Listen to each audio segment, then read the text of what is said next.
Күздің ортасында орманға барсаң, бір түрлі дыбыстар шығып жатады.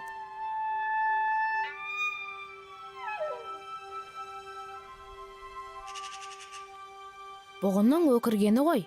Олар белгілі бір аумақтың өзінікі екенін көршісіне солай ескертеді. Оның не керегі бар? Ол маралдардың күйлейтін мезгілі. Әр бұғының өз табыны болады. Олар соны қорғайды.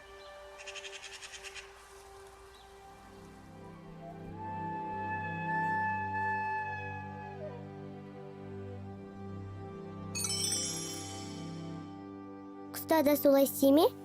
Жоқ, күзде ғана. Қыс кезінде маралдардың бәрі бір табынға жиналады. Қысқы суықтан аман шығуға солай істегендері қолайлы. Я, орманда қыстап шығу оңай емес шығар. Күн суық, жаурайды. Қайта бұғылардың жүні қалың ғой, сонысы жақсы.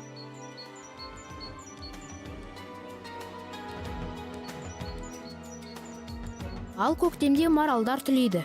Жабағы жүні түседі. Бұл кезде түрлері онша сүйкімді болмайды екен. Ал үлкен мүйіздері қайда кеткен? Орнында тұқылы ғана қалыпты ғой? Көктем сайын бұрынғы мүйіздері түсіп, орнына жаңасы өседі. Оларды панта деп атайды.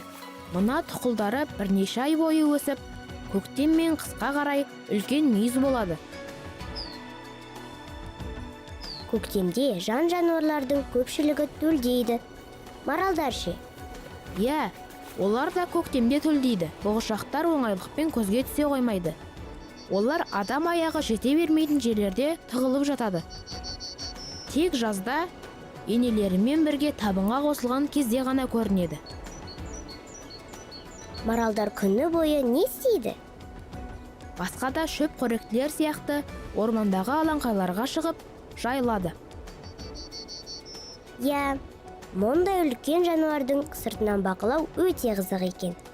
Күші көп, өзі сондай сабырлы. Сірә, адамның бұғыларға деген қарым-қатынасы да ерекше шығар. Я, тіпті бұдан мыңдаған жыл бұрын ежелгі суретшілер маралдың бейнесін тасқа қажап салған.